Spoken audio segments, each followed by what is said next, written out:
বাইতুল্লাহ ও বাইতুল আকসা পৃথিবীর অন্যতম একটি স্থান, পবিত্রতম ভূমি, বরকতময় জায়গা। আল্লাহ তাআলা কোরআন ও হাদিস দিয়ে আমাকে যদি তৌফিক দান করেন, কিছু আলোকপাত করার চেষ্টা করব। আমা তৌফিকে ইল্লা বিল্লাহ। সকলে পড়েন আল্লাহুম্মা আমিন। অসংখ্য আয়াত দ্বারা প্রমাণিত আল্লাহ তাআলা বাইতুল্লাহকে এবং বাইতুল আকসাকে পবিত্রময় করেছেন, বরকতময় করেছেন। দলিল সূরা বনী ইসরাঈলের 1 নম্বর আয়াতে আল্লাহ বলেছেন,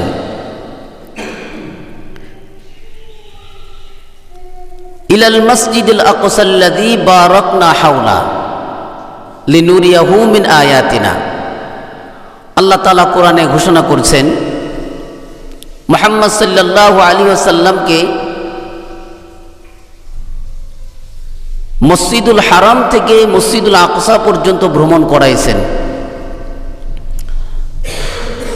সেই মসজিদুল আকসার চতুর্দিক দিয়ে, চতুর সাইডে, আশেপাশে, হাওলা শব্দের অর্থ হলো তার চতুর্দিক দিয়ে আল্লাহ তাআলা বারাকনা দান করেছেন, বরকত দান করেছেন।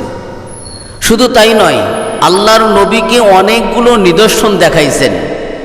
ওই মসজিদুল আকসাকে কেন্দ্র করে অনেকগুলো নিদর্শন আল্লাহ রাসূল সাল্লাল্লাহু আলাইহি সাল্লাম মেরাজের রজনীতে অনেকগুলো বিষয় অবলোকন করেছেন, সরাসরি চোখে দেখেছেন। আল্লাহ তাআলার নিদর্শন আমার নবী দেখেছেন। তার মানে এটা আল্লাহর নবী সাল্লাল্লাহু আলাইহি সাল্লামকে আল্লাহ তাআলা ঘোষণা করছেন বাইতুল আকসা হলো মুসলমানদের একটি বরকতময় জায়গা, পবিত্রময় স্থান। এর মধ্যে কোনো ভুল নেই। আল্লাহ তাআলা অন্যত্রে বলেন সূরা আম্বিয়া 71 নম্বর আয়াতে আল্লাহ তাআলা তিনি বলেন, ওয়ানাজ্জাইনাহু ওয়া লূতান ইলাল আরদিল্লাতী বারাকনা ফিহা লিল আলামিন। এই আয়াতে আল্লাহ তাআলা একটি বিষয় আমাদেরকে জানিয়ে দিয়েছেন, এই বরকত শুধু ফিলিস্তিনবাসীদের না, এই পবিত্র ভূমিটা শুধু ফিলিস্তিনবাসীদের না। আল্লাহ তাআলা তিনি বলেছেন এই বরকতটা সারা বিশ্বের জন্য। সুবহানাল্লাহ বলেন। সূরা আম্বিয়া 71 নম্বর আয়াতে আল্লাহ বলেন, আমি ইব্রাহিম আলাইহিস সালাতু ওয়াস সালামকে এবং লূত আলাইহিস সালাতু ওয়াস সালামকে মুক্তি দিয়া, ইব্রাহিম আলাইহিস সালাতু ওয়াস সালামকে যখন সড়কে উঠাইছিলেন, আগুনে নিক্ষেপ করবেন, সেখান থেকে আল্লাহ তাআলা মুক্তি দিয়েছিলেন। লূত আলাইহিস সালাতু ওয়াস সালামের কওম থেকে তাকে মুক্তি দিয়েছিলেন। লূত আলাইহিস সালাতু ওয়াস সালাম ইব্রাহিম আলাইহিস সালাতু ওয়াস সালামের ভাইগনা হয়। তার কওম থেকে একজন মানুষের হেদায়েত প্রাপ্ত ছিল, সেটা হলো লূত আলাইহিস সালাতু ওয়াস সালাম। আল্লাহ তাআলা ইব্রাহিম আলাইহিস সালাতু ওয়াস সালাম এবং লূত আলাইহিস সালাতু ওয়াস সালামকে মুক্তি দিয়া এমন একটি ভূমিতে আল্লাহ তাআলা পৌঁছে দিয়েছিলেন, সেই ভূমিটা হলো বারাকনা ফিহা, তার চতুর্দিক থেকেই বরকতপূর্ণ, লিল আলামিন, সারা বিশ্বের জন্য। সুবহানাল্লাহ। আজকে আমরা কেন ফিলিস্তিনের জন্য কাঁদব? আজকে আমরা কেন ফিলিস্তিনের ভূমিকে মুক্ত করার জন্য পাগল হয়ে গেছি? কারণ হলো আল্লাহ তাআলা বলেছেন এই বরকত শুধু ফিলিস্তিনবাসীদের নয়, এই বরকত সারা বিশ্বের জন্য। সুবহানাল্লাহি বিহামদিহি। আল্লাহ তাআলা শুধু ইব্রাহিম আলাইহিস সালাতু ওয়াস সালাম, নূহ আলাইহিস সালাতু ওয়াস সালামকে সেই বরকতময় জায়গায় রাখে নাই।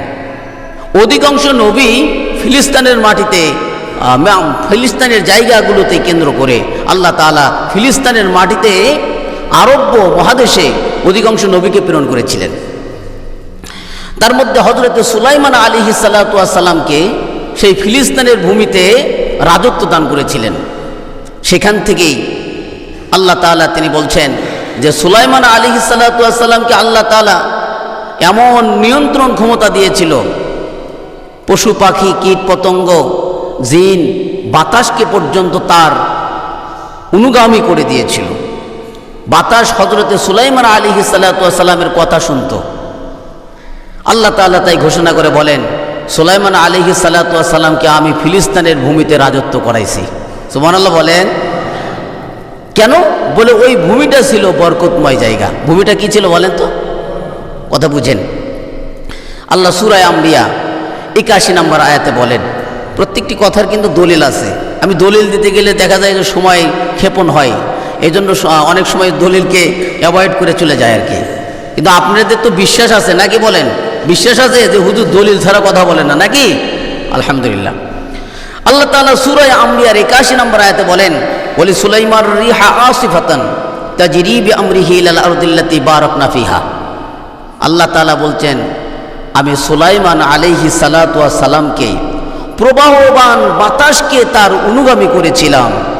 তার আদেশে বাতাস নড়াচড়া করত, তার আদেশে সুলাইমান আলাইহিস সালাতু ওয়াস সালামের আদেশে বাতাস অনুগামী হওয়ার কারণে বাতাসে ভাসমান সিংহাসনকে আল্লাহ তাআলা সুলাইমান আলাইহিস সালাতু ওয়াস সালামের নিয়ন্ত্রণ করে দিয়েছিলেন। সুলাইমান যদি বাতাসকে বলতে, বাতাস আমার এই সিংহাসনকে অমুক জায়গায় নিয়ে যাও, তৎক্ষণাৎ বাতাস তার আইন মেনে, হুকুম মেনে বাতাস সেই সিংহাসনকে সেই জায়গায় নিয়ে যাইত। আল্লাহ তাআলা বললেন, সুলাইমান যখন কোনো বাতাসকে তার সিংহাসনকে আদেশ করত, তখন বাতাসে উড়াইয়া ইলাল আরদিল্লাতি বারাকনা ফিহা, এমন একটি ভূমির নিকটে সে গমন করত, সেই ভূমিটা ছিল বারাকনা ফিহা, তার চতুর্দিক থেকে বরকতময় ছিল। অধিকাংশ মুফাসসিরে কিরামগণ বলেন, এই বারাকনা ফিহা শব্দ দ্বারা আল্লাহ তাআলা বুঝাইছেন ফিলিস্তিনের ভূমি। সুবহানাল্লাহি বিহামদিহি। জানেন, হযরত সুলাইমান আলাইহিস সালাতু ওয়াস সালামের আদেশে সিংহাসন সকালবেলা 100 বছরের রাস্তা অতিক্রম করত। কত বছর?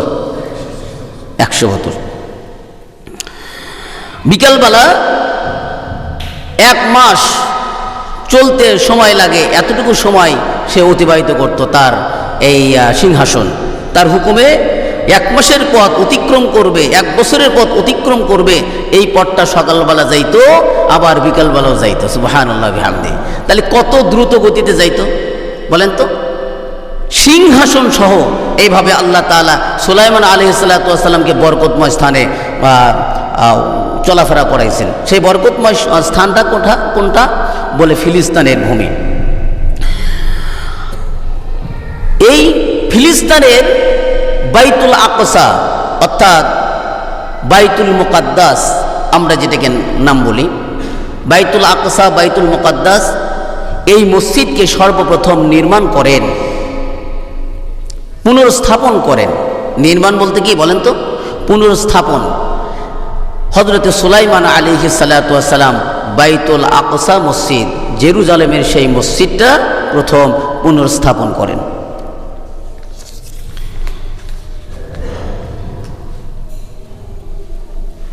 আল্লাহ রাসূল সাল্লাল্লাহু আলাইহি ওয়াসাল্লাম তিনি বলেন, পৃথিবীর অন্যতম ফজিলতপূর্ণ জায়গার মধ্যে বাইতুল আকসা একটি অন্যতম। সুবহানাল্লাহ বলেন। 3টি মসজিদ পৃথিবীতে আছে, সেই মসজিদকে দেখার উদ্দেশ্যে সওয়াবের আশায় ভ্রমণ করা জায়েজ। তাছাড়া পৃথিবীর কোনো মসজিদ, পৃথিবীর কোনো জায়গার মসজিদ ভ্রমণ করার উদ্দেশ্যে, সওয়াবের আশায় ভ্রমণ করার উদ্দেশ্যে গমন করা মুসলমানদের জন্য জায়েজ নাই।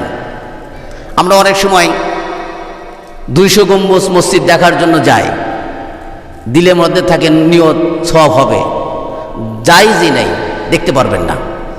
60 গম্বুজ মসজিদ দেখার জন্য যান, আবার অমুক মাজারে একটা মসজিদ আছে সুন্দর, সেখানে যায়। এই মসজিদকে দেখার উদ্দেশ্যে গমন করা ইসলামে জায়েজ করে নাই, 3টা মসজিদ ছাড়া। কয়টা মসজিদ ছাড়া? 3টা। সেই 3টা মসজিদটা হলো, 1 নম্বর মসজিদুল হারাম, যেটা কাবা ঘর। কাবা ঘরকে এখান থেকে নিয়ত করে আমি কাবা ঘর দেখব, এই উদ্দেশ্যে সওয়াবের আশায় নিয়ত করে বাহির হওয়া যাবে। এরপরে মসজিদে নববী, মসজিদে নববীকে দেখার উদ্দেশ্যে কেউ যদি ঘর থেকে বাহির হয় সওয়াবের আশায়, আল্লাহ তাআলা তাকে সওয়াব দান করবেন, সেখানেও যাওয়া জায়েজ। এরপরে বাইতুল আকসা, অর্থাৎ যে মসজিদের জন্য অক্লান্ত পরিশ্রম করছে, আমরণ চেষ্টা করছে, জিহাদ করছে আমার মুসলিম ভাইরা, রক্ষা করার জন্য, তার পবিত্রতা রক্ষা করার জন্য সেই মসজিদ বাইতুল আকসা দেখার উদ্দেশ্যেও কেউ যদি গমন করে তাতেও সওয়াব আছে, সুবহানাল্লাহ। এছাড়া অন্য কোনো মসজিদ দেখার উদ্দেশ্যে যাওয়া জায়েজ নাই। দলিল হলো তিরমিজি শরীফের হাদিস 326 নম্বর হাদিস। নবী করিম সাল্লাল্লাহু আলাইহি ওয়াসাল্লাম তিনি বলেন, এই মসজিদগুলো এমনি এমনি আসে নাই, মসজিদ আপনা আপনি আসে নাই, আপনার কথাই হয় নাই মসজিদ। মসজিদের সাথে যোগসূত্র আল্লাহ তাআলার সাথে। কার সাথে বলেন? কথাগুলো বোঝেন, খুব তীক্ষ্ণ কথা, আপনাদের জন্য খুব গবেষণা করে বাহির করি। কখনো কখনো এমন হয় আমি নিজেও জানি না, এরকম কথা আপনাদের সামনে উপস্থাপন করি, কারণ চিন্তাশীল মানুষ কিছু জানে নাকি বলেন। এই মসজিদ আপনা আপনি আসে নাই। সর্বপ্রথম আল্লাহ তাআলা মসজিদকে নির্মাণ করেছেন ফেরেশতার মাধ্যমে। কি বলেন? কেমনে? বলে পৃথিবীর যখন অস্তিত্ব ছিল না, এই পৃথিবীর কোনো কিছু অস্তিত্ব ছিল না, ফেরেশতা আল্লাহ তাআলাকে বললেন, ফেরেশতারা, আল্লাহ আপনি পৃথিবীতে মানুষ তৈরি করবেন, তারা তো দাঙ্গা হাঙ্গামা করবে, মানুষ তৈরি করার দরকার নাই, আমরাই তো ইবাদত করি। আপনি তো জিন জাতিকে দেখেছেন, তাদেরকে আপনি সৃষ্টি করেছিলেন, তারা দাঙ্গা হাঙ্গামা করেছে, আপনারা আবার মানুষ সৃষ্টি করবেন? এই কথাতে আল্লাহ তাআলা রাগান্বিত হন। কি হন? আল্লাহর রাগ দেখে ফেরেশতা কুল তারা এতটাই ভয় পেয়েছিল, এতটাই ভয় পেয়েছিল, আল্লাহ তাআলার রাগকে দেখে ফেরেশতারা আসমানে আল্লাহর আরশের চতুর্দিকে 60টি প্রদক্ষিণ করে। কয়টি? খুব মনোযোগ দিয়ে শোনেন। এই 60টি প্রদক্ষিণের কারণে আল্লাহ তাআলা ওই ফেরেশতাদের প্রতি আবার সন্তুষ্ট হন। রাগ ছিল প্রথম, এরপরে এই প্রদক্ষিণ করার কারণে ফেরেশতাদের প্রতি আল্লাহ তাআলা সন্তুষ্ট হন। সেখানে আল্লাহ তাআলা নির্দেশ করলেন, এখানে বাইতুল মামুর একটি মসজিদ স্থাপন করো আসমানে। ঠিক বাইতুল মামুরের নিচে জমিনে তোমাদের প্রতি আমি যেরকম সন্তুষ্ট হয়েছি 60টি প্রদক্ষিণ করার কারণে, আমার সেই বান্দারা, আমি মানব জাতিকে সৃষ্টি করতে যাচ্ছি, সে আমার এই বান্দারা যেন, তখন কি মানুষ সৃষ্টি করছে? করেই নাই। আমার এই বান্দাদেরকে আমি সৃষ্টি করতে যাচ্ছি, আমার এই বান্দারা যেন আমার রাগ হলে এই তওয়াফ করার কারণে 60টি প্রদক্ষিণ যদি বাইতুল্লাহ ঘোরে, আমি আল্লাহ তাআলা ওই বান্দার প্রতি সন্তুষ্ট হয়ে যা মাফ করে দেব। সুবহানাল্লাহ। বাইতুল্লাহর ইতিহাস প্রথম স্থাপন করলেন আল্লাহ তাআলার নির্দেশে, ফেরেশতার মাধ্যমে বাইতুল্লাহ কাবা ঘর প্রথম ফেরেশতারা নির্মাণ করেছে। তাহলে এই বাইতুল্লাহ আপনা আপনি আইছে? আপনা আপনি আসে নাই। এরপরে আল্লাহ তাআলা এই বাইতুল্লাহকে পুনর্স্থাপন করেছেন হযরত আদম আলাইহিস সালাতু ওয়াস সালামকে দুনিয়ায় পাঠানোর পরে। জেদ্দায়, যেখানে আমরা বর্তমান আরাফার ময়দান বলি, সেই জায়গায় হযরত হাওয়া আলাইহিস সালাতু ওয়াস সালাম ছিল। হিন্দ, এই যে ভারতের, এখানে ছিল হযরত আদম আলাইহিস সালাতু ওয়াস সালাম, জান্নাত থেকে ফেলে দিয়েছিল, নামাজ দিয়েছিল। দুইজন দুই জায়গায়। হাওয়া কোথায় ছিল বলেন তো? জেদ্দায়। সেটা হলো আরাফার ময়দান, যেখানে বর্তমান অবস্থান। আদম আলাইহিস সালাতু ওয়াস সালাম হিন্দ ছিলেন, এই ভারতের এই জায়গায়। এই দ্বীপ থেকে ঘুরতে ঘুরতে যাইতে যাইতে আল্লাহ তাআলার নির্দেশক্রমে হাওয়া আলাইহিস সালাতু ওয়াস সালামের সাথে সাক্ষাৎ। সেই জায়গার সাক্ষাৎ যেখানে হয়, সেই জায়গার নাম হলো আরাফার ময়দান। আমরা সারা মুসলিম জাতি হজ করতে যাই, সেখানে এক জায়গায় জমায়েত হই কিনা ভাই? ওই জায়গায় দুইজন জমায়েত হয়ে আল্লাহ তাআলার কাছে ক্রন্দন করে, আল্লাহ আমি ভুল বুঝতে পেরেছি, অনুতপ্ত হয়েছি, অনুশোচনা করলাম। আল্লাহ তাআলা শিক্ষা দিলেন, ভুল বোঝার, অনুতপ্ত হওয়ার শিক্ষা দিলেন। আদম আলাইহিস সালাতু ওয়াস সালাম নিজে বললেন, রব্বানা যালামনা আনফুসানা ওয়া ইল্লাম তাগফির লানা ওয়া তারহামনা লানাকুনান্না মিনাল খাসিরিন। আমি আমার নিজের নফসের প্রতি জুলুম করেছি, আপনি যদি আমাকে ক্ষমা না করেন, আমাদেরকে ক্ষমা না করেন, তাহলে আমরা ক্ষতিগ্রস্তের অন্তর্গত হয়ে যাব। আল্লাহ তাআলা এই কালেমাতে সন্তুষ্ট হয়ে গেলেন। শুধু তাই নয়, আদম আলাইহিস সালাতু ওয়াস সালাম আরাফার ময়দানে, হাওয়া আলাইহিস সালাতু ওয়াস সালাম আরাফার ময়দানে হাত তুলে আল্লাহর কাছে মোনাজাত করলেন, আল্লাহ তাআলা মাফ করে দিলেন। আদম আলাইহিস সালাতু ওয়াস সালাম ওই বাইতুল্লাহ কাবা ঘর নির্মাণ করলেন, প্রথম ঘর নির্মাণ করলেন। সেখানে 7টি চক্কর দিলেন আল্লাহ তাআলা। সেই আদমের এই চক্করে, আদমে আলাইহিস সালাতু ওয়াস সালামের এই প্রদক্ষিণে, 7টি প্রদক্ষিণে আল্লাহ তাআলা আদমের প্রতি সন্তুষ্ট হয়ে গেলেন, আর পিছনের অপরাধকে আল্লাহ তাআলা মাফ করে দিলেন। ওই বাইতুল্লাহর সাথে আমাদের রক্ত, আমাদের ঈমান, আমাদের মুসলমানিত্ব লেগে আছে। বাইতুল্লাহ এমনি এমনি আসে নাই। প্রথম নির্মাণ করেছে ফেরেশতারা, তারপরে পুনর্স্থাপন করেছে হযরত আদম আলাইহিস সালাতু ওয়াস সালাম, এরপরে হযরত শীশ আলাইহিস সালাতু ওয়াস সালাম, এরপরে হযরত ইব্রাহিম আলাইহিস সালাতু ওয়াস সালাম। ইব্রাহিম আলাইহিস সালাতু ওয়াস সালাম সেখানে একটা মসজিদ নির্মাণ করেছে। আল্লাহ রাসূল সাল্লাল্লাহু আলাইহি সাল্লাম বলেন, ইব্রাহিম আলাইহিস সালাতু ওয়াস সালাম যে মসজিদ নির্মাণ করেছে বাইতুল্লাহ, সেখানে জান্নাতি একটা পাথরের উপর দাঁড়ায়েছিলেন, যে পাথরটার নাম হলো মাকামে ইব্রাহিম। কি নাম বলেন তো? মাকামে, বুঝতেছেন? মাকামে ইব্রাহিম এখনো পর্যন্ত সেই নিদর্শন আমার হাজী সাহেব ভাইয়েরা যারা সেখানে যায়, হযরত ইব্রাহিম আলাইহিস সালাতু ওয়াস সালামের পায়ের চিহ্ন দেখতে পান। আর সেখানে 2 রাকাত নামাজ না পড়লে তার হজই হবে না। সেখানে 2 রাকাত নামাজ পড়া ওয়াজিব। কি বলেন তো? মাকামে ইব্রাহিমে 2 রাকাত নামাজ পড়া ওয়াজিব। হেল্পার ছিলেন হযরত ইসমাইল আলাইহিস সালাতু ওয়াস সালাম। এই মাকামে ইব্রাহিমের পাথরটা এমনটাই ছিল জান্নাতি পাথর, এইটা আল্লাহ তাআলার কুদরতে একাই উপরে উঠতো, নিচে নামতো। সুবহানাল্লাহি ওয়া বিহামদিহি। হযরত ইসমাইল আলাইহিস সালাতু ওয়াস সালাম, ইব্রাহিম আলাইহিস সালাতু ওয়াস সালাম কাবা ঘর নির্মাণ করলেন, পুনর্নির্মাণ করলেন, স্থাপন করলেন। এরপরে এক্সট্রা কিছু পাথর বেঁচে যায়। আল্লাহ তাআলা বললেন, আল্লাহ আমার এই পাথর আমি কি করব? আল্লাহ তাআলা বললেন, তোমার এই পাথর ছিটায়া দাও।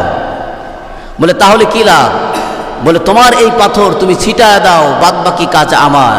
তুমি যে এই পাথর নিক্ষেপ করবা, এই পাথর পৃথিবীর আনাচে কানাচে যেখানেই পড়বে, সেই সেই জায়গায় আল্লাহ তাআলার ইচ্ছায় মসজিদ হয়ে যাবে।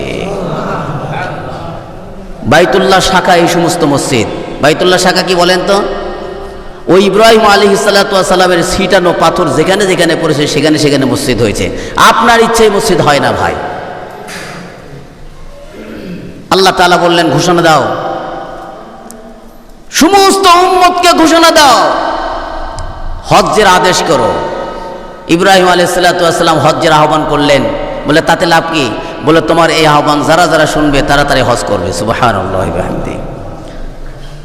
এখনো পর্যন্ত আমরা যারা হজ্জে যাই, ইব্রাহিম আলাইহিস সালাতু ওয়াস সালামের কথা আমাদের রুহের জগতের রুহগুলো শুনেছিল।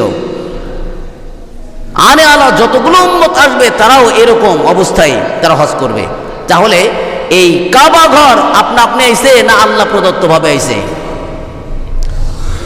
আল্লাহর নবী সাল্লাল্লাহু আলাইহি সাল্লাম বলছেন, এই কাবা ঘর আর বাইতুল আকসার স্থাপনের 40 বছরের ব্যবধান। 40 বছর পরে বাইতুল আকসা নির্মাণ হয়েছে, পুনর্স্থাপন হয়েছে। পৃথিবীর দ্বিতীয় মসজিদ হলো বাইতুল আকসা। সেই মসজিদের আশেপাশে বরকত দিয়ে ভরা। আল্লাহ তাআলা বরকত দিয়ে ছড়ায়া দিয়েছেন। এই বাইতুল আকসা হলো মুসলমানদের প্রাণ কেন্দ্র। আল্লাহ তাআলা তিনি বলেন, আমার নবী সাল্লাল্লাহু আলাইহি ওয়াসাল্লাম তিনি বলেছেন, এই বাইতুল আকসা এমন একটা মসজিদ, বাইতুল আকসা মুসলমানদের প্রথম কেবলা ছিল। কি ছিল ভাই? এই প্রথম কেবলার বিরোধিতা করেছিল ইহুদি জাতি। অন্য কোন জাতি এই কেবলার বিরোধিতা করে নাই। করেছিল কারা বলেন তো? ইহুদি জাতি। বুখারী শরীফের হাদিস 399 নম্বর হাদিস। হযরত বারা ইবনে আজিব রাদিয়াল্লাহু তাআলা আনহু তিনি বলছেন, আমরা আল্লাহর রাসূল সাল্লাল্লাহু আলাইহি ওয়াসাল্লামের সাথে সালাত আদায় করেছি 16 মাস অথবা 17 মাস বাইতুল আকসার দিকে মুখ ফিরে। কয় মাস? 16 মাস অথবা 17 মাস। তাহলে মুসলমানদের প্রথম কেবলা, যখন আমাদের কেবলা বাইতুল্লাহ ছিল না, এর আগে কেবলা ছিল কোনটা দিকে বলেন তো? বাইতুল আকসা মসজিদ। সেই মসজিদের দিকে নবী করিম সাল্লাল্লাহু আলাইহি সাল্লাম স্বয়ং নিজে 16 মাস 17 মাস নামাজ পড়েছেন সেদিকে মুখ করে।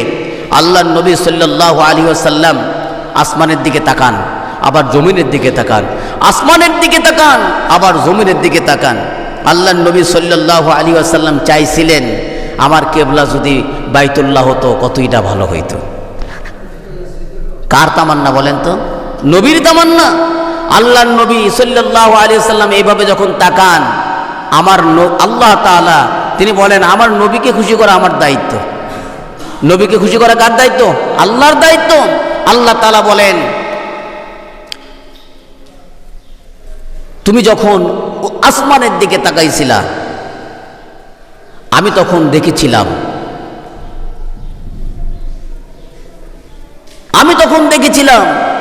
আমি তোমার ব্যাপারে বেখবর ছিলাম না। তুমি পছন্দ করেছিলে বাইতুল্লাহ কাবা হোক, আমি আল্লাহ তাআলা বাইতুল্লাহকে আজকের থেকে কাবা বানায় দিলাম। সুবহানাল্লাহ।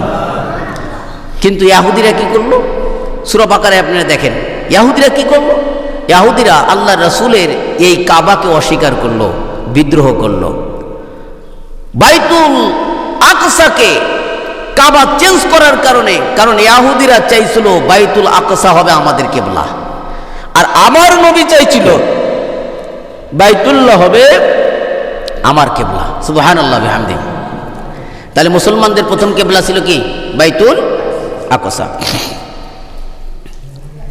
ফিলিস্তিনের ব্যাপারে আমার নবী সাল্লাল্লাহু আলাইহি ওয়াসাল্লাম দোয়া করেন, বরকতের দোয়া করেছিলেন, আল্লাহুম্মা বারিক লানা ফি শামিনা ওয়া ইয়ামানিনা। হে আল্লাহ, শাম দেশ অর্থাৎ ফিলিস্তিন এবং ইয়ামিন কে আপনি বরকত দিয়ে ভরায়া দেন। সুবহানাল্লাহি ওয়া বিহামদিহি। এরপরে আবারও দোয়া করলেন। ওই সময়ের কতক ব্যক্তি তারা বলল, ইয়া রাসূলুল্লাহ, নাজিদ না, আমাদের এই নাজিদ গোষ্ঠী তাদের ব্যাপারে আপনি কিছু দোয়া করেন। নাজিদদের ব্যাপারে, এই ইহুদিদের ব্যাপারে আপনি কি বলেন? ইহুদিদের ব্যাপারে আপনি কি বলেন? আমার নবী সাল্লাল্লাহু আলাইহি ওয়াসাল্লাম বললেন, ক্বালা হুনাকা জালাজিল ওয়াল ফিতান। এই ইহুদি সম্প্রদায় তারা তো এমন অপকর্মের কারণে সেখানে হবে ভূমিকম্প, সেখানে ভূমিকম্প হবে, সেখানে হবে ফিতনা ফাসাদ। এদের জন্য বরকত নাই, এদের জন্য কল্যাণ নাই, নবী বলেছেন। কেন জানেন? আল্লাহর নবী সাল্লাল্লাহু আলাইহি ওয়াসাল্লাম ওই সম্প্রদায়কে বলেন, ওয়াবিহা ইয়াতলুল কুরনুশ শাইতান, কারণ ওই ইহুদি সম্প্রদায়ের মধ্য থেকেই শয়তানের শিং গজাবে। শয়তান উঠবে ভাই, শয়তানকে যত শয়তানকে দেখবেন ইহুদি সম্প্রদায়ের মধ্য থেকে উঠবে। আল্লাহর নবী বলেছেন, দলিল বুখারী শরীফের হাদিস 1037 নম্বর হাদিস। শয়তান কি মুসলমানদের মধ্যে উঠবে না ভাই? উঠবে কাদের মধ্যে থেকে? ইহুদিদের মধ্যে থেকে। সেই ইহুদিরা আমার মুসলিম ভাইদেরকে মারে, অথচ আমাদের কোনো নাক কান গরম হয় না। ফিলিস্তিনের পক্ষে, সত্যের পক্ষে, আল্লাহর পথে জিহাদের জন্য, লড়াইয়ের জন্য কিয়ামত পর্যন্ত একটি দল, একটি মুজাহিদ দল তারা থাকবেই থাকবে, তারা হকের উপর প্রতিষ্ঠিত থাকবে। আমি আপনার না থাকলেও একটি দল থাকবেই। ওই ফিলিস্তিনের মসজিদকে, ফিলিস্তিনের পবিত্র ভূমিকে আগ্রাসনবাদদের হাত থেকে মুক্ত করার জন্য আমার এই মুসলিম ভাইদের মধ্যে একটি মুজাহিদ দল আল্লাহ তাআলার এই দিনকে বুলন্দ করার জন্য, উঁচু করার জন্য লড়াই করবেই করবে যতদিন না কিয়ামত হয়। সুবহানাল্লাহ বলেন। দলিল বুখারী শরীফের হাদিস 3641 নম্বর হাদিস। হযরত মুআবিয়া রাদিয়াল্লাহু তাআলা আনহু তিনি বলেন, আমি নবী করিম সাল্লাল্লাহু আলাইহি ওয়াসাল্লামকে বলতে শুনিয়াছি, লা ইয়াজালু মিন উম্মতি উম্মাতুন কায়িমাতুন বিআমরিল্লাহ লা ইয়াদুররুহুম মান খাযালাহুম ওয়ালা মান খালাফাহুম। আল্লাহর নবী সাল্লাল্লাহু আলাইহি ওয়াসাল্লাম তিনি বলছেন, আমার এই উম্মতের মধ্য থেকে একটি দল তারা থাকবেই থাকবে হকের পথে। আল্লাহ তাআলার আদেশ এটা টিকা রাখার জন্য তারা থাকবেই। তাদেরকে কেউ ক্ষতি করতে পারবে না, পথভ্রষ্ট করতে পারবে না।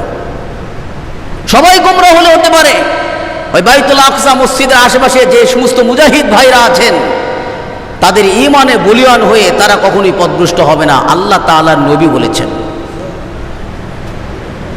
যারা তাদেরকে অপমান করবে, অপদস্থ করবে, লাঞ্ছনা করবে, তাদের লাঞ্ছনা ওই সমস্ত মুজাহিদদের কোনো ক্ষতি করবে না।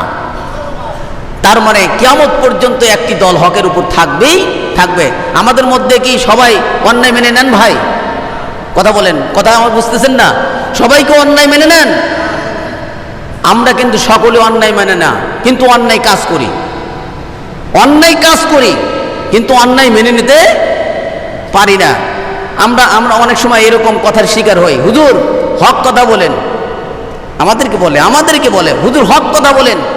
হুজুরকে হক কথা বলতে বলে, কিন্তু হক বললে তারা মানতে অস্বীকার করে। বলে কিনা ভাই? মানে শুনতে রাজি নাই, বলতে বলে। আছে এরকম সমাজে অনেক আছে না? কিন্তু সবাই হক না মানলেও, সবাই হক কাজ না করলেও হককে সহজে গ্রহণ করতে চায়, কিন্তু মানতে চায় না, ওই কাজ করতে চায় না। আল্লাহর নবী সাল্লাল্লাহু আলাইহি ওয়াসাল্লাম তাই বলছেন, সবাই যদি অন্যায় কাজ করে, আমার একটি উম্মত, একটি দল, একটি গোষ্ঠী তারা হকের উপর থাকবেই থাকবে। আল্লাহ যেন আমাদের সবাইকে, এই মসজিদে যতগুলো মুসল্লি আছে সবাইকে যেন আল্লাহ তাআলা হকের উপর প্রতিষ্ঠিত রাখেন, আমিন বলেন। এই ফিলিস্তিন এমন একটি জায়গা, ফিলিস্তিনের যদি বিপর্যয় হয় সারা পৃথিবীতে বিপর্যয় আসবে। আবার শোনাই আল্লাহ রাসূল সাল্লাল্লাহু আলাইহি সাল্লামের ভবিষ্যৎ বার্তা, ফিলিস্তিনের যদি বিপর্যয় হয়, ফিলিস্তিন যদি ধ্বংস হয়, সারা পৃথিবীর ধ্বংস হবে। নবী বলেছেন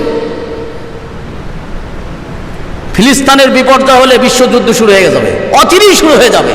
আল্লাহর নবীর ভবিষ্যৎ বার্তা। অতএব ফিলিস্তিনকে টিকিয়ে রাখা আমাদের মুসলিম ভাইদের জিম্মাদারি, দায়িত্ব। ফিলিস্তিনকে টিকিয়ে রাখেন, আমাদের উপর গজব আসবে না। ফিলিস্তিনকে যদি টিকিয়ে না রাখতে পারেন, ফিলিস্তিনের উপর যদি গজব এসে যায়, ফিলিস্তিনের যদি বিপর্যয় হয়, আমরা কিন্তু এখানে কল্যাণের মধ্যে থাকবো না। নবী বলেছেন, দেখেন তিরমিজি শরীফের হাদিস 2192 নম্বর হাদিস। হযরত মুআবিয়া রাদিয়াল্লাহু তাআলা আনহু তিনি বলেন, রাসূলুল্লাহ সাল্লাল্লাহু আলাইহি সাল্লাম বলেছেন, ইযা ফাসাদা আহলুশ শাম ফালা খায়রা ফিকুম। নবী করিম সাল্লাল্লাহু আলাইহি ওয়াসাল্লাম বললেন, শাম দেশের যখন ইজা শব্দটা ব্যবহার করে আল্লাহ রাসূল স্পষ্ট করেছেন, শাম দেশে যখন বিপর্যয় হবে, লা খায়রা ফিকুম, তোমাদের কোথাও কল্যাণ থাকবে না। কত বড় কথা! একবার কি ভেবে দেখছেন? আমাদের শান্তির জন্য শাম দেশকে রক্ষা করতে হবে। আমাদের অশান্তি যদি চান, বিশ্বযুদ্ধ যদি চান, তাহলে শাম দেশে যা হচ্ছে আপনি আপনার মতন থাকেন। আপনার প্রতি আল্লাহ তাআলা লাঞ্ছনার বাণী উছায়া দিবেন যদি আপনি যুদ্ধকে বন্ধ করেন, যদি আপনি জিহাদকে বন্ধ করে দেন, আল্লাহ তাআলা আপনার প্রতি গোসা করবেন। সম্মানিত ভাইরা আমার, এই দল, একটি দল তো হকের উপর থাকবে। শাম দেশের সেই ফিলিস্তিনের আশেপাশে যে সমস্ত মুজাহিদ ভাইরা আছেন, আমি আপনি যদি সাহায্য সহযোগিতা নাও করি, আল্লাহ তাআলার নবী বলতেছেন এরা কোনো না কোনো ভাবে সাহায্য প্রাপ্ত হবেই হবে। সুবহানাল্লাহ বিহামদি। নবী করিম সাল্লাল্লাহু আলাইহি সাল্লাম তিনি বলেছেন, আল্লাহ রাসূল সাল্লাল্লাহু আলাইহি ওয়াসাল্লাম তিনি বলেন, এই শোনো, ইহুদিরা তোমাদের চরম শত্রু, এদের বিরুদ্ধে রুখে দাঁড়াও, যুদ্ধ করো। কারণ তোমরা লড়াই না করলেও পাথর, যে পাথর নড়তে পারে না, চড়তে পারে না, কথা বলতে পারে না, সেই পাথরের জবান আল্লাহ তাআলা কিয়ামতের আগে এই ইহুদিদের বিরুদ্ধে দাঁড় করায় দিবেন। সুবহানাল্লাহ বিহামদি। বুখারী শরীফের হাদিস 2925 নম্বর হাদিস। হযরত আব্দুল্লাহ ইবনে ওমর রাদিয়াল্লাহু তাআলা আনহু বলেন, তোমাদের কি হলো? তোমরা যুদ্ধ করো, লড়াই করো, জিহাদ করো ইহুদিদের বিরুদ্ধে। এমন একটি সময় আসবে, ওই ইহুদিরা তারা পাথরের অতি পলায়ন করবে, লুকে থাকবে। আল্লাহর নবী সাল্লাল্লাহু আলাইহি ওয়াসাল্লাম বলেন, ইয়া ইবাদাল্লাহ, তখন ওই পাথর বলবে, হে আল্লাহর বান্দারা, হাযা ইহুদি ওয়ারাই, আমার এই পিছনে একজন ইহুদি আছে, একজন ইহুদি আমার পিছনে আছে। পাথর বলছে, ফাকতুলুহু, এই আল্লাহর বান্দা মুসলমান, এই ইহুদিকে হত্যা করে ফেলে দাও, এর বেঁচে থাকার অধিকার নাই। আল্লাহর নবী সাল্লাল্লাহু আলাইহি সাল্লাম বলছেন, পাথরের জবান ফুটে যাবে ইহুদিদের বিরুদ্ধে। আর আমরা মুসলমান, আমাদের মুখের জবান ফুটছে না তাদের বিরুদ্ধে, রুখে দাঁড়াবার কোনো আমাদের সাহসিকতা আসতেছে না। আমরা কেমন মুসলমান? আমরা 200 কোটি মুসলমান, সারা পৃথিবীতে কয়শো কোটি মুসলমান বলেন? কয়শো কোটি? আর 1.5 কোটি ইহুদি, সারা পৃথিবীতে মাত্র 1.5 কোটি ইহুদি। এই ইহুদির হাতে আমরা মার খাই। সারা পৃথিবীতে 52টি মুসলিম রাষ্ট্র আছে, 52টি মুসলিম রাষ্ট্রে 200 কোটি মুসলমান, আর মাত্র 1.5 কোটি ইহুদিদের হাতে ফিলিস্তিনি ভাইরা মার খায়। আমাদের করণে কিছু থাকে না, ফিলিস্তিনি ভাইরা অসহায় হয়ে জিন্দিগি করে। কারণ কি? আমাদের ত্রুটি। নবীর ভাষ্যবাণ, নবীর ভবিষ্যৎবার্তা দেখেন।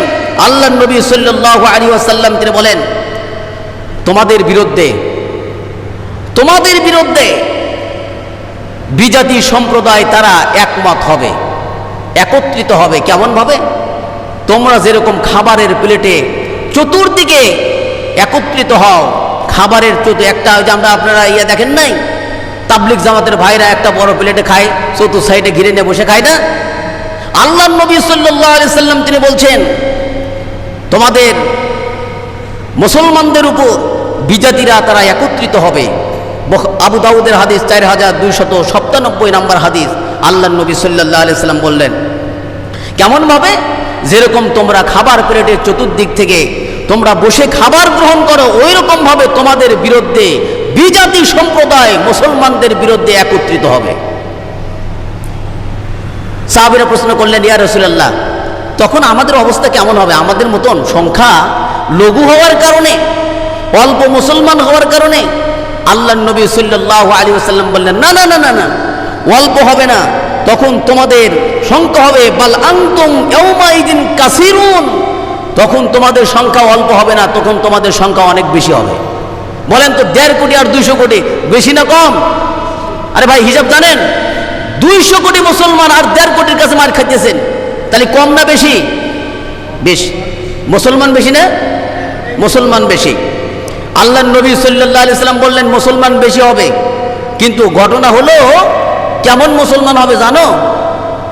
এখানে যদি বোম ফোটে কয়জন নামাজে থাকবেন দেখি বলেন তো? দেখি ইমানদার পরীক্ষা করি, কয়জন দেখবেন? হাত তোলেন তো। এখানে যদি বোম ফোটে কয়জন নামাজে থাকবেন? আলহামদুলিল্লাহ বলেন। শক্তিশালী মুসলমান, এটা শক্তিশালী মুসলমান।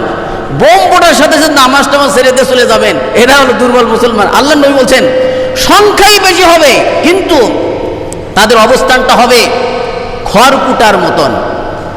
আবর্জনা ভেসে যাওয়া স্রোতের মধ্যে যে আবর্জনা খড়কুটা ভেসে যায়, এরকম দুর্বল মানের মুসলমান হবে। নবী করিম সাল্লাল্লাহু আলাইহি ওয়াসাল্লাম বলছেন, ওয়ালাকিন্নাকুম গুসাউন কা গুসাই সাইল। নবী বললেন খড়কুটা যেভাবে স্রোতের পানিতে ভেসে যায়, তখন মানুষ মুসলমান বেশি হবে। 200 কোটি মুসলমান 1.5 কোটির কাছে মার খায়, মানে ইমানের দুর্বলতা এত কম হবে, এত কম হবে, এত কম হবে যে খেরকুটার মতন ভেসে যাবে। বৃষ্টি আসলেই খেরকুটা ভেসে যায় না? গাছের গুল কোনোদিন ভেসে গেছে দেখছেন? দেখছেন? আল্লাহ নবী সাল্লাল্লাহু আলাইহি সাল্লামের ভবিষ্যৎ বার্তা।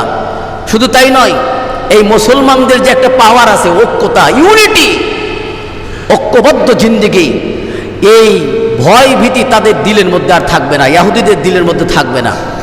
মুসলমানরা ঐক্যবদ্ধ জাতি, এই ভয়টা তাদের মধ্যে থাকবে না। তখন ইহুদি জাতি উল্টা মুসলমানদেরকে মার দিবে। নাউযুবিল্লাহ বলেন। এটা কাদের ত্রুটি বলেন তো? আমাদের মুসলমানদের ত্রুটি। আল্লাহ তাআলার নবী সাল্লাল্লাহু আলাইহি সাল্লাম বলতেছেন, শুধু তাই নয়, মুসলমানদের মধ্যে ওহানের ভয় হবে। ওহান বুঝছেন? বোঝেন নাই? আল্লাহর নবী বলতেছেন মুসলমানদের মধ্যে ওহানের ভয় হবে। ওহান কি? সাহাবীরা জিজ্ঞেস করলেন, ইয়া রাসূলুল্লাহ ওহান কি? আল্লাহর নবী সাল্লাল্লাহু আলাইহি ওয়াসাল্লামকে এই কথা যখন জিজ্ঞেস করলেন, ওয়ামাল ওয়াহান, ওয়াহানটা বলতে আপনি কি বুঝাইছেন? আল্লাহর নবী সাল্লাল্লাহু আলাইহি ওয়াসাল্লাম বললেন, এক নম্বরই বললেন হুব্বুদ দুনিয়া, দুনিয়ার মহব্বত।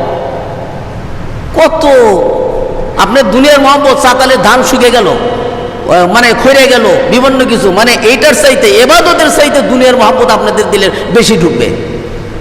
আল্লাহর নবী বলছেন ওই সময় মুসলমানদের ঈমান এত দুর্বল হবে, দুনিয়ার মহব্বত আসবে। আর একটা হলো ওয়াকারাহাতুল মাউত, মৃত্যুর ভয়।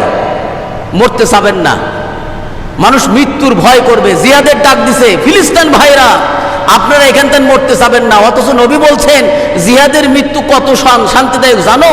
তোমাদের গায়ে যদি সিমটি লাগে, সিমটিতে যতটুকু ব্যথা পাও তার চাইতেও কম ব্যথা হবে জিহাদের ব্যথা। কিন্তু আমরা মুসলমান কিন্তু জিহাদকে ভয় পাই।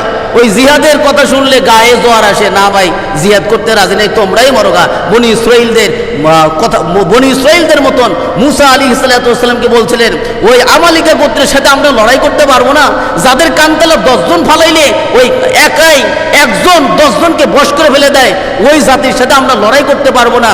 আপনি মুসা, আপনি যাই আমালিকা সম্প্রদায়ের সাথে জিহাদ করেন গা, এরকম কথা আমাদের মুসলমানদের মধ্যে বলবে।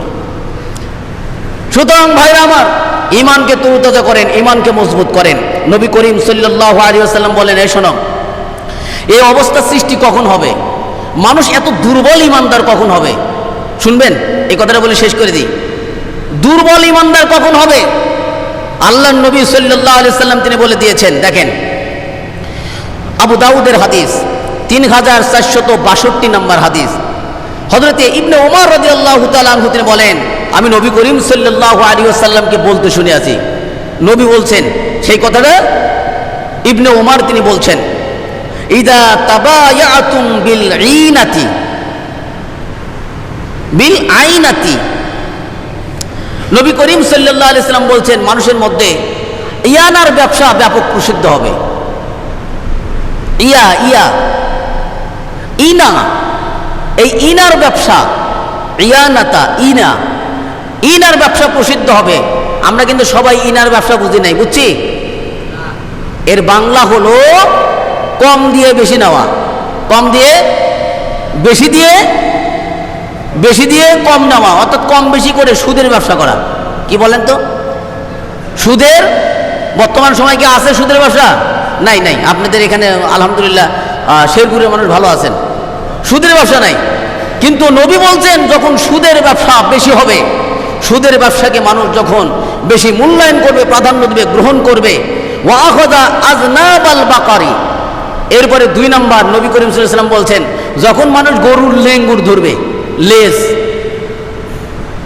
মানে তার জীবিকা উপার্জনের জন্য গরুকে ব্যাপকভাবে বেছে নিছে, আর কিচ্ছু ভালো লাগে না, খালি গরু গরু গরু গরু। নামাজ নাই, কালাম নাই, নামাজে যদি 5 মিনিট বেশি হয়, এই গরু না আমার ঘাস খাবার দিতে ইয়ে হয়ে যেতেছে। আল্লাহর নবী বলেছেন যে গরুরকে তারা গ্রহণ করবে, গরুর লেজকে তারা গ্রহণ করবে। 3 নম্বর হলো ওয়ারাদিতুমু বিজারঈ। আল্লাহর রাসূল সাল্লাল্লাহু আলাইহি ওয়াসাল্লাম বলছেন কৃষি কাজকে তারা বেশি সন্তুষ্ট থাকবে। কৃষি কাজে, কৃষি কাজে কি থাকবে? এই গজবগুলো কখন আসবে ভাই? মানে এই সমস্ত কাজে 1 নম্বর ইনার ব্যবসা করবে, অর্থাৎ সুদের ব্যবসা। 2 নম্বর গরুকে বেশি ধরবে। 3 নম্বর যারা কৃষি কাজের প্রতি সন্তুষ্ট বেশি হবে। এরপরে 4 নম্বরে ওয়াতারাকতুমুল জিহাদ, জিহাদকে ছেড়ে দিবে। জিহাদের কথা শুনতেই পারে না। জিহাদের কথা যদি বলে ওই বিজাতির সাথে হাত মিলিয়ে বলে এরা হলো জঙ্গি। জিহাদের কথা বললে বিজাতির সাথে হাত মিলিয়া, অথচ আল্লাহ তাআলা বলেছেন জিহাদ যদি জাতি ভুলে যায় সন্ত্রাসবাদ ব্যাপকভাবে চালু হয়ে যাবে, অন্যায় অপরাধ চালু হয়ে যাবে। একমাত্র এই পৃথিবীতে অন্যায়ের মোকাবেলা করতে পারে জিহাদ, জিহাদ, জিহাদ। সবাই বলেন আল জিহাদ, ঠিক কিনা বলেন? আল্লাহর রাসূল সাল্লাল্লাহু আলাইহি ওয়াসাল্লাম বললেন এই জিহাদকে তারা ভুলে যাবে, ছেড়ে দিবে। শুধু তাই নয়, যখন এই জিহাদকে তারা ছেড়ে দিবে, নবী বলতেছেন তখন আল্লাহর পক্ষ থেকে সাল্লাল্লাহু আলাইকুম যুল্লান, আল্লাহ তাআলার পক্ষ থেকে ওই সমস্ত মুসলমানদের জন্য অপদস্থ লাঞ্ছনা আল্লাহ তাআলা উপর থেকে চাপিয়ে দিবেন ওই মুসলমানদের। ওরা বিজয় কোনোদিন আসতে পারবে না, বিজয় হতেই পারবে না। শুধু তাই নয়, ওই দিন পর্যন্ত তারা বিজয় আসতেই পারবে না যতদিন না তারা দ্বীনের মধ্যে না প্রবেশ করে। তাহলে আমার নিয়তকে রিফ্রেশ করেন, সংশোধন করেন। আমরা দ্বীনের লাইনে চলে আসলাম, তাহলে আল্লাহ তাআলা আমাদের বিজয় দিবেন। আর যদি দুনিয়ার লাইনে চলে যান ভাই, তাহলে আমার আপনার কখনো বিজয় আসতে। এই জন্য মুসলিম ভাইদের জন্য আমরা ব্যাপকভাবে এগিয়ে আসি ভাই, দ্বীনের জন্য আমরা কাজ করি। আমাদের কাজটা যেন দিনের জন্য হয়, আল্লাহ তাআলা খিলাবেন। মুমিন রেজেকের পিছনে দৌড়ায় না, রেজেকই মুমিনের পিছনে দৌড়ায়। এই উসুলটা মনে রেখে আমরা রেজেকের জন্য মানে ধাই করব না, আমরা রেজেকের জন্য অত ব্যস্ত হয়ে পড়ব না। আল্লাহ তো আপনাকে সৃষ্টি করেছেন রেজেক দিয়েই, আগে আপনার রেজেকের ব্যবস্থা করেছেন, তারপরে আপনাকে সৃষ্টি করেছেন। আল্লাহ তাআলা দুনিয়াতে আসার আগে 4টা জিনিস লিপিবদ্ধ করেছেন। আপনার আয়ু কত হবে, হায়াত কতটুকু পাবেন, আপনি কি পরিমাণ রেজেক পাবেন, খামসা খামসে যতই করেন আল্লাহর বরাদ্দ বাজেট যেটা আছে সেটা আপনি পাবেন। মাঝখান থেকে যে সমস্ত ব্যক্তিরা রেজেকের জন্য দুনিয়া তামান্না করে, হুব্বুদ দুনিয়ার মহাব্বত করে, ওই ব্যক্তিরা জিহাদকে কখনোই ধরতে পারে নাই। ওই ব্যক্তি জিহাদকে ভয় পায়, আর যখনই কোনো ব্যক্তি জিহাদকে ভয় পাবে আল্লাহর পক্ষ থেকে অপদস্থ লাঞ্ছনা আল্লাহ তাআলা ওই জাতির উপর চাপায়া দিবেন। তাহলে বোঝা গেল জিহাদ ছাড়া বিকল্প শান্তির কোনো রাস্তা আমরা জানি না। আল্লাহ আমাদের সবাইকে প্রকৃত মুসলমান হওয়ার এবং প্রকৃত জিহাদ করার তৌফিক দান করেন, আমিন। আমরা সকলে যার যার জায়গা থেকে একজন মুজাহিদ হতে চাই, রাজি কিনা বলেন? এর জন্য করণীয় আছে, মুজাহিদ হবেন, এরপরে ফিলিস্তিনি ভাইদের জন্য আপনি সাহায্য সহযোগিতা করবেন, এরপরে মিডিয়াগুলোতে যেভাবে হোক, যার যার জায়গা থেকে যেভাবে হোক সাহায্য সহযোগিতা করবেন। এবং আমার এই মসজিদ থেকে দেখেন, আমি কিন্তু ফিলিস্তিনি ভাইদের পক্ষে কতগুলো জুমা কথা বললাম, আপনাদেরকেও আপনার জায়গা থেকে কথা বলতে হবে। তাহলে আশা করা যায় সবার দরদ একে অপরে, আমরা কিন্তু একটা মুসলমান, একে অপরে ভাই ভাই। আল্লাহ আমাদের সবাইকে বোঝার তৌফিক দিক, আমিন। ওমা তৌফিকে ইল্লা বিল্লাহ ওমা আলাইনা ইল্লাল বালাগ। আসসালামু আলাইকুম ওয়া রাহমাতুল্লাহি ওয়া বারাকাতুহু।